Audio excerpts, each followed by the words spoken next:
Hello everyone, welcome to evergreen study. तो आज की वीडियो के अंदर हमारी जो बुक है आर्काइव्स एंड म्यूजियम, उसका हम एक इम्पोर्टेंट टॉपिक करेंगे, नेशनल आर्काइव ऑफ इंडिया। तो मैंने पहले वाली जो वीडियो उसमें आर्काइव्स को डिस्कस किया था और अब जो मैं वीडियो बना रही हूँ उसमें नेशनल आर्काइव ऑफ इंडिया के बारे में बताऊंगी। तो आपने नहीं देखी है वो वीडियो तो जाके देख के आइए, क्योंकि मैंने लिंक है वो डिस्क्रिप्शन में लगा दिया है। यदि आप वो वीडियो देख लोगे तभी ये वीडियो आपको अच्छी तरीके से समझ आएगी। तो चलते हैं अपनी वीडियो को स्टार्ट करते हैं। National archive of India. National archive of India है एक रिपोजिटरी है जो कि नॉन करंट रिकॉर्ड होते हैं हमारे इंडिया के, क्योंकि हमारे जो आर्काइव्स होते हैं उसमें जो हिस्ट्री रिकॉर्ड होते हैं वही रखे जाते हैं। इसलिए क्या है, वो नॉन करंट, जो कि अब जो चले हुए हैं वो करंट डॉक्यूमेंट वो नहीं होते, और ये हमारे एडमिनिस्ट्रेटर और स्कॉलर्स के यूज में आते हैं रिकॉर्ड्स। तो हमारे जो नेशनल आर्काइव ऑफ इंडिया है जो कि अब दिल्ली में है, लेकिन ये पहले दिल्ली में ना होकर ये कलकत्ता में था, और इसका नाम नेशनल आर्काइव ऑफ इंडिया नहीं था। पहले इसका नाम था इंपीरियल रिकॉर्ड डिपार्टमेंट था, जो कि 1891 में ब्रिटिश लोगों ने बनाया था, क्योंकि उस समय क्या हमारे उपनिवेश था, कॉलोनी थे हम किसके, ब्रिटिश लोगों के। तो उन्होंने क्या है 1891 में जो डॉक्यूमेंट थे वो बहुत ज़्यादा हो रहे थे, उनको संभाल कर रखने के लिए उन्होंने क्या बनवाया था, इंपीरियल रिकॉर्ड डिपार्टमेंट बनवाया था 1891 में कलकत्ता के अंदर। लेकिन क्या है, कलकत्ता उनकी पहले राजधानी थी ब्रिटिश लोगों की, लेकिन टाइम चेंज होता गया और उन्होंने क्या अपनी जो राजधानी है वो दिल्ली चेंज कर ली 1911 के अंदर। तो उस समय उनके जो डॉक्यूमेंट वगैरह थे उनको भी चेंज करने का था, तो इसलिए उन्होंने क्या है जो आर्काइव थे उनको अपने दिल्ली के अंदर चेंज कर लिया। तो उसका नाम क्या था, इंपीरियल रिकॉर्ड डिपार्टमेंट था। फिर क्या है, ये कहाँ पर सिचुएटेड है हमारे इंपीरियल रिकॉर्ड डिपार्टमेंट, जो कि अब इसका नाम क्या है, नेशनल आर्काइव ऑफ इंडिया है, जो कि हमारे दिल्ली के अंदर जो जनपथ और राजपथ है उसके बीच में स्थित है। It function as attached office of the department of culture under ministry of culture. जैसे प्रकार हमने देखा कि म्यूजियम भी किसके अंडर आता था, हमारे मिनिस्ट्री ऑफ कल्चर के अंदर आता है, उसी तरीके से हमारे जो आर्काइव्स होते हैं, हमारे हिस्ट्री रिकॉर्ड डिपार्टमेंट होते हैं, ये भी हमारे मिनिस्ट्री ऑफ कल्चर के अंदर आते हैं। किसके अंदर आते हैं, हमारे मिनिस्ट्री ऑफ कल्चर के अंदर आते हैं। अब हिस्ट्री देखते हैं, हमारे हिस्ट्री में किस प्रकार से जो हमारे कलकत्ता में हमारे इंपीरियल रिकॉर्ड डिपार्टमेंट है वो बनाया गया, फिर किस प्रकार से उसका नेम चेंज हुआ, ये सब कुछ अब देखते हैं। तो हिस्ट्री देखते हैं, हमारे द इंपीरियल रिकॉर्ड डिपार्टमेंट वो सेटअप ऑफ 11 मार्च 1891। कब बनकर तैयार हुआ था हमारा इंपीरियल रिकॉर्ड डिपार्टमेंट, 11 मार्च 1891 में, जो कलकत्ता के अंदर था। ये किस डिपार्टमेंट के अंदर था, मतलब कौन हेड थे इसके, GW florist in 1911 the department transfer, वो ट्रांसफर हो गया था न्यू दिल्ली में, क्योंकि जो क्या है उनकी जो बिल्डिंग है वो चेंज कर ली थी ब्रिटिश लोगों ने, और ये 1926 तक वहाँ पर मतलब एक न्यू बिल्डिंग बनाकर शिफ्ट कर दिया गया था। ये याद रखें, 1911 में तो उन्होंने शिफ्ट कर लिया था अपनी राजधानी और वहाँ पर आर्काइव्स भी बना दिए, लेकिन वहाँ पर कोई परमानेंट जगह नहीं थी जहाँ पर वो क्या है अच्छी तरीके से आपने हिस्ट्री रिकॉर्ड रख सके, इसलिए उन्होंने 1926 में बिल्डिंग बनाई, और वो हम जो जनपथ और राजपथ के बीच में है उसमें उन्होंने बाद में बिल्डिंग बनाई 1926 में, और वो तब रखे हमारे जो हिस्ट्री रिकॉर्ड्स वहाँ पर। KR नारायण जो हमारे प्रेसिडेंट थे, अब आप ये सोचोगे 1911 में हमारी जो राजधानी है वो चेंज हुई दिल्ली के अंदर, तो उसका नाम है वो इंपीरियल रिकॉर्ड डिपार्टमेंट क्यों नहीं रहने दिया, बिकॉज क्योंकि इंपीरियल जो कि बैड वर्ड था, क्योंकि कॉलोनी हमारे जो उपनिवेश को दिखा रहा था, इसलिए हमारी जो इंडियन गवर्नमेंट थे उन्होंने सोचा कि हम इंपीरियल रिकॉर्ड डिपार्टमेंट ना रखें, इसका नाम क्या रखेंगे, नेशनल आर्काइव ऑफ इंडिया रखेंगे। इसलिए उन्होंने जब हमारा देश इंडिपेंडेंट हुआ तब उन्होंने इस नाम को चेंज कर लिया। KR नारायण थे जो हमारे प्रेसिडेंट थे। पहले क्या होते थे, जो आर्काइव्स होते थे प्राइवेट फॉर्म होते थे जो गवर्नमेंट यूज करती थी खाली, लेकिन KR नारायण है जब हमारे प्रेसिडेंट बनते हैं इंडिया के, तो वो क्या करते हैं, उनको क्या है जो म्यूजियम ऑफ नेशनल आर्काइव, क्या संज्ञा देते हैं, म्यूजियम ऑफ नेशनल आर्काइव। जिस प्रकार से जो हमारे म्यूजियम के अंदर हम रिकॉर्ड्स है वो देख पाते हैं, तो सेम ऐसे जो KR नारायण ने जो हमारे प्रेसिडेंट थे 1998 में, तो उन्होंने क्या बोल दिया था कि ये जो म्यूजियम होते हैं जिस प्रकार से हम पब्लिक देख पाते हैं उसी तरीके से जो आर्काइव्स होते हैं वो पब्लिक खोल ले जाने चाहिए और आम जो लोग हैं वो देख सकें। तो ये कब खोलते हैं, ये 6 जुलाई 1998 को जो आम जो पब्लिक होती है, हम जो लोग होते हैं वो आर्काइव्स में जाकर देख सकते हैं नेशनल आर्काइव्स के अंदर।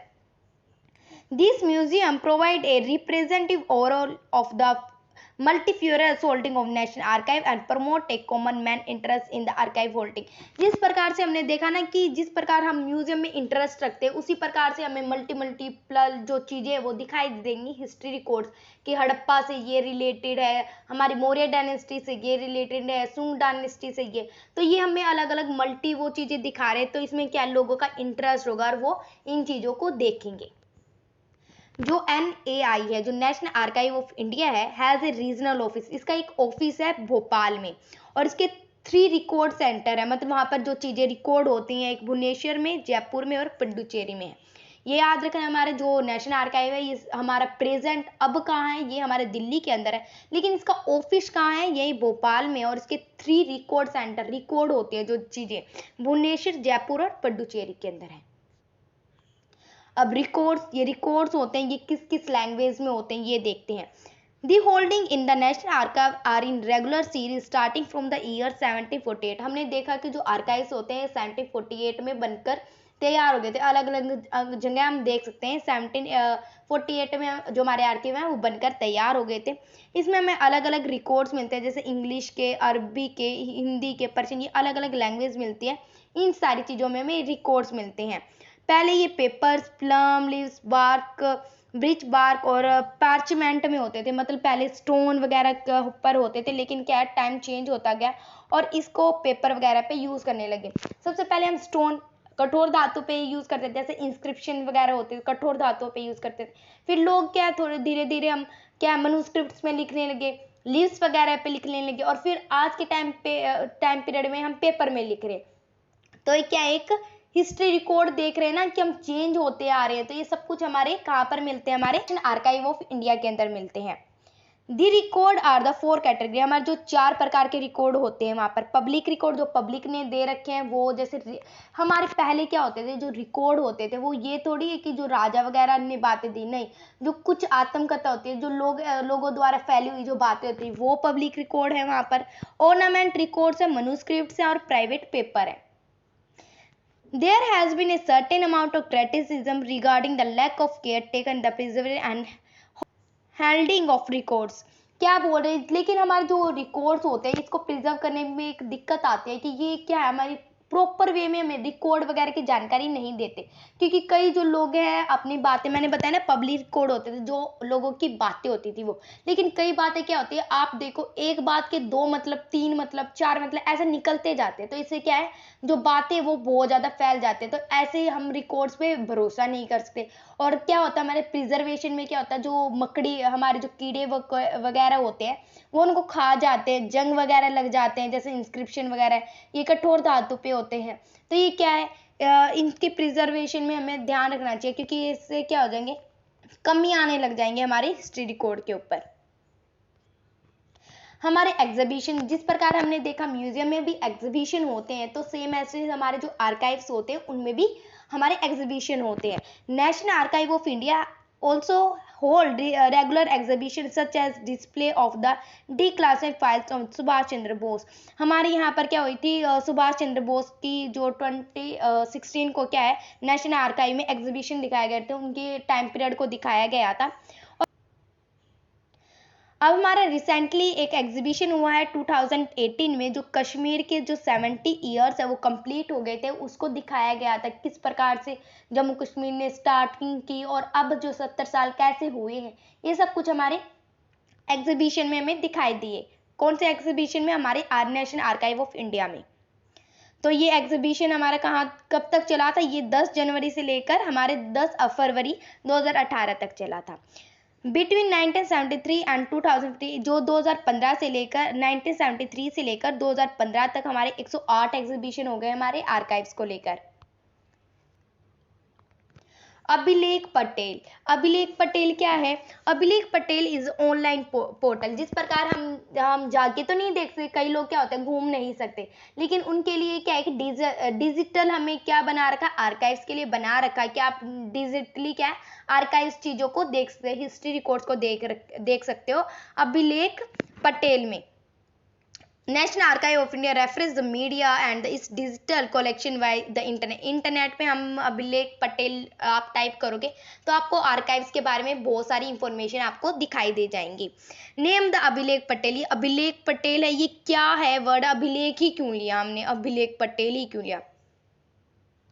Comes from the Sanskrit word, ये क्या अभिलेख पटेल है एक संस्कृत वर्ड है। अभिलेख का मतलब होता है रिकॉर्ड, हमारे पुराने समय के रिकॉर्ड, और पटेल होता है कोई भी प्लेटफॉर्म, और बोर्ड ऑफ सरफेस कोई भी प्लेटफॉर्म हो गया। जो हमारी हिस्ट्री एशियंट टाइम के जो रिकॉर्ड होते हैं उन्हें एक प्लेटफॉर्म मिल गया जिससे कि हम लोगों को दिखा सकते हैं। इससे हमारा अभिलेख पटेल है वो नाम पड़ा है। It is a work in progress, जो कि ये वर्क है प्रोग्रेस में है। अब मिशन देखते हैं, मिशन क्या क्या है हमारे जो आर्काइव्स को लेकर। The mission is to collect large amount of document and to manage them scientifically. क्या होता है हमारे, ये तो नहीं है हमारे जो रिकॉर्ड्स हैं वो एक बार हमारी इकट्ठा हो गए तो हो गई, नहीं, नई नई डिस्कवरी भी हो रही हैं। जैसे कि हमें कुछ समय पहले हमारे राखीगढ़ी में बरियल मिली थी, तो उसी प्रकार जो हिस्ट्री के रिकॉर्ड हैं उनको इकट्ठा करने का काम, मैनेज करने का काम एक मिशन बन गया है। इसके लिए प्रमोट किया जाता है कि जो हमारी एडमिनिस्ट्रेशन है उसको कंजर्व करके रखे, उसके रीजनल सेंटर है उनमें ये सारी बातें होनी चाहिए कि इनको कंजर्व करके रखे जाए। NIE want to develop a scientific temper among the archivists, custodian and user of record, but the rich document heritage of India। जिस प्रकार से हमने देखा कि हमारी इनको क्या प्रिजर्व करके रखना चाहिए, जो हमारे एडमिनिस्ट्रेटिव हमारे आर्किविस्ट होते हैं, जो रिकॉर्ड डिपार्टमेंट होते हैं, इनको संभाल कर रखने चाहिए आर्काइव हमारी हिस्ट्री रिकॉर्ड। बिकॉज क्या होता है ये हमारी रिच हेरिटेज को दिखा रहे हैं, हमारी जो परंपरा चली आ रही है, हमारी रिच हेरिटेज दिखाई दे रही है, तो इसको सेफ्टी बना के रखनी चाहिए। तो जिससे कि हमारी जो न्यू जनरेशन है वो भी आके इन चीज़ों को देखे कि किस प्रकार से जो हमारी हिस्ट्री रिकॉर्ड है वो संभाल कर रखे जाते हैं। तो ये वीडियो आपकी यहीं तक थी। Thank you for watching. If you like our video then like share and subscribe my channel. यदि आपको इस चैप्टर से रिलेटेड कोई भी PDF चाहिए तो आप मेरे टेलीग्राम चैनल से जुड़ सकते हो। मैंने लिंक है डिस्क्रिप्शन में लगा दिया है, आप वहाँ से जाकर आप इसका PDF कलेक्ट कर सकते हो। Thank you for watching.